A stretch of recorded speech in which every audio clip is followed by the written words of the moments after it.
Hello friends, welcome back once again in your own channel, that is English Grab or by these classes.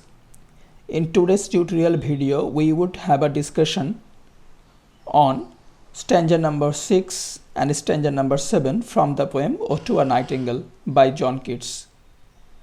I have already discussed stanza number 1, 2, 3, 4 and 5, and the students who have not yet watched it, I would request them to please go and watch those videos I have uploaded in my channel.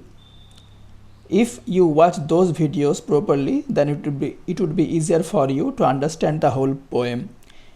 Here I would request you to please not skip the video but to watch the video in full, and my request to you to please subscribe the channel whoever are new in this channel, because I keep on uploading videos dealing with English literature and language, and soon I would make videos on grammar also, communicative and functional English also, and as well as on rhetoric and prosody. So let's begin, dear friends. So here the poet John Keats is appealing to the bird nightingale to take him to his own world, to the world of the nightingale. As I have already said, that the poet is not satisfied with the world he is living in. He rather wants to follow the path of the nightingale in order to go to the world of the nightingale. To the poet John Keats, nightingale is not merely a bird of flesh and blood, an ordinary bird. Rather, nightingale is an emblem or symbol of ideal world where there is absolute happiness. So in search of absolute happiness, and in order to get rid of all the pains and sufferings of this world, the poet wants to go to the world of the nightingale. And at this very time, the poet wants to go to the world of the nightingale bird. So let's begin it. As you can see, this is stanza number 6. Darkling I listen. That means during this darkness, when darkness has started prevailing the surrounding or the place all around, in the midst of this darkness, or when the atmosphere is getting dark, here I can see, dear nightingale, your song. I can hear you singing. And for many a time I have been half in love with the ceaseful death. Here the poet's attitude towards death is so unique. We all look upon death as something so terrible.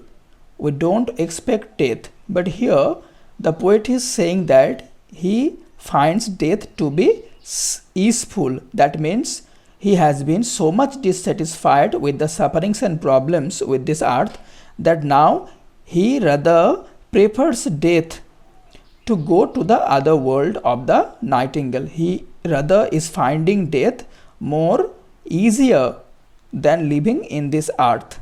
So the poet is saying that for many a time he has been in love with death, and he is considering death to be easeful or easy, whereas death is considered to be painful. But the poet is saying that he finds death to be easeful. The poet's intention, deliberate intention to leave this world and to go to the world of the nightingale, that means the poet's deliberate intention to escape this world, to go to the world of the nightingale, is called escapism. Dear students and friends as well, here let me tell you, escapism is also a feature of many of the romantic poets. When I would talk about the MCQ and descriptive questions later on, then I would talk about this feature as well. So the poet is saying that I have been half in love with easeful death and called him soft names in many amused rhymes. The poet John Keats is saying that already he has called or he has described death in many beautiful words, using many beautiful words.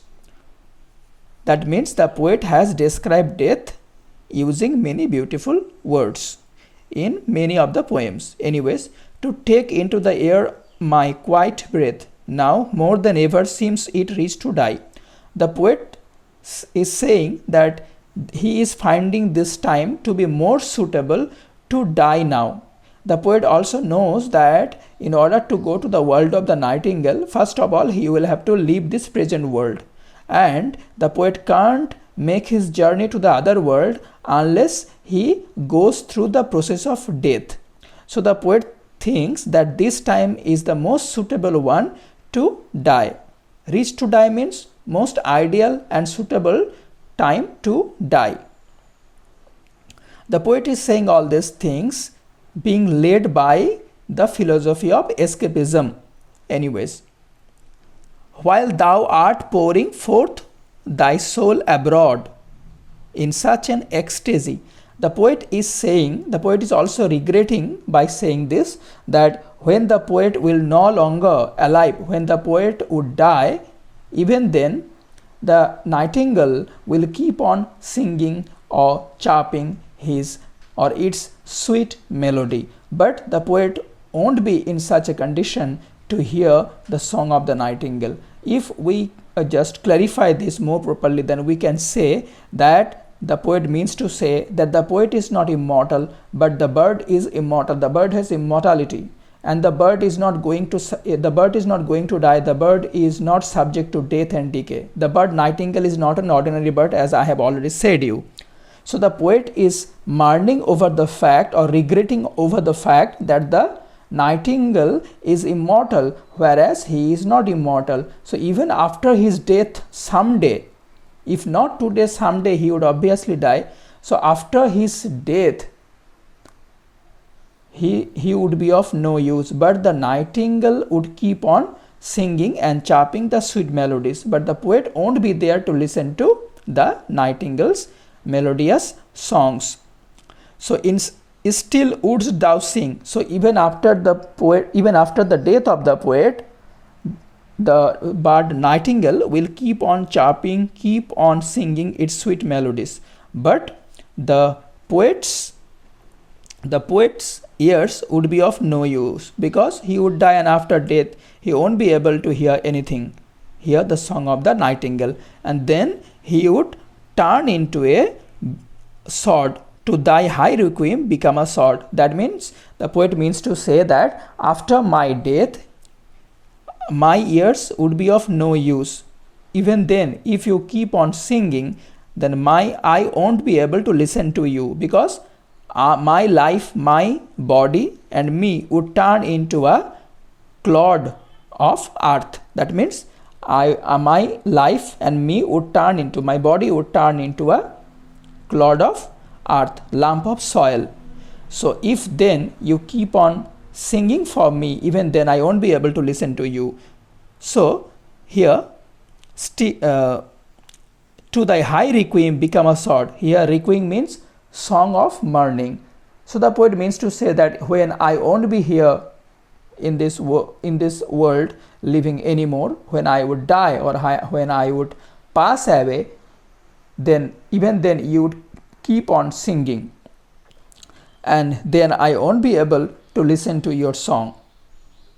So dear friends, this is all about stanza number 6. I hope that you have understood it, and if you have any problem, then I am requesting you to please write your problems, any difficulty in understanding, in the comment box below. So moving on to the next stanza, that is stanza number 7.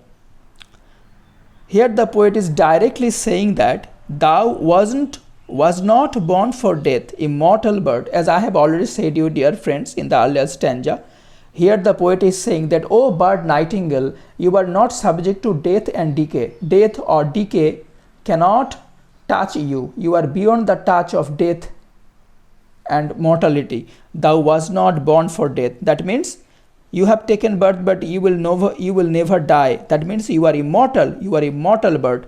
So the nightingale bird that we can see or which exists in nature, this immortal bird is not like that. This is not an ordinary immortal bird. It's a bird of. This is not an ordinary mortal bird. This nightingale is an immortal bird. Okay. Anyways, so thou wast not born for death, immortal bird. So the poet means to say that, O nightingale, O the bird nightingale, to me you are not a bird of, you are not mere, you are not a bird of mere, you are not mere a bird of flesh and blood. Okay, you are not an ordinary bird, and death cannot touch you. Thou was not born for death, immortal bird. No hungry generations treat thee down. Since you are immortal, so human beings or any generations yet to come, they can't cause any harm to you. No hungry generations treat thee down. This line can be explained in many ways, as we can see that due to the extension of the population of human beings, many species of animals and birds, they have become extinct, they have become vulnerable and all that. Many of the species are not there, many of the different types of birds and animals are not there, they do not exist anymore. So we the human beings have already caused so much destruction to nature and environment. So because of this, many of the birds and animals, they have become extinct. So the poet means to say that, O bird nightingale, thou immortal bird, no hungry generations treat thee down. That means you have no fear from the human beings. You would keep on living, and you would keep on singing your melodious songs. The voice I hear this passing night was heard in ancient days by emperor and clown. That means the voice that I can hear this night, the voice, by this voice the poet is referring to the voice, sweet melodious voice of the nightingale. The poet means to say that today, tonight, as I can hear your song, I can hear you singing. Your song was also heard, your song was also audible to the emperors and clowns in the ancient days. So this line suggests that the bird nightingale, this nightingale bird has been singing from since generations to generations. Okay, perhaps the same song that found a path through the sad heart of Ruth when sick for home. She stood in tears and the alien corn, the same that oftentimes hath charmed magic casements opening on the foam of perilous seas in fairy lands forlorn. Here the poet is referring to an imaginary character here, that is the character of Ruth, a biblical character. The poet is saying that your song is not anything new, it's quite classical in its saying. Your song is quite classical, a song, a very old a song, and that's why it is so unique. Your song also had gone through the heart of Ruth, when the character Ruth, who there is a story about Ruth, you would find it if you just Google it out, or if you just listen to my video properly here, that Ruth is a biblical character, and Ruth's husband died untimely, and then Ruth was all alone, and she used to stay with her mother-in-law, though her mother-in-law said that since you are alone now, you better go home to your own house, that is your parents' house. But Ruth refused to go, leaving the house of her husband, and she kept on passing her days with her mother-in-laws only. She used to work in the corn fields. She used to work in the fields, and she used to pass her time by shedding tears for her husband. So here the poet means to say that, oh bird nightingale, the voice that I can hear today, the same voice was heard once by the ancient emperors and clowns. And Ruth also used to hear your song, and your song used to console the bereaved heart of Ruth when she was crying. She stood in tears amid the alien corn. When Ruth used to work in the midst of the fields, and she used to cry also because of her loneliness. Even then, it was your song that used to console her bereaved heart. She stood in tears amid the alien corn, the same that oftentimes hath charmed magic casements opening on the foam of perilous seas in the fairylands forlorn. So, dear friends, today I am just leaving it up to she stood in tears amid the alien corn. In the next video, I would again talk about the remaining lines of stanza number 7, and then I will go to stanza number 8. Thank you so much friends for watching this video. I hope that you would find this video so helpful. So my request to you to please subscribe the channel and share with your friends. Thank you so much for watching.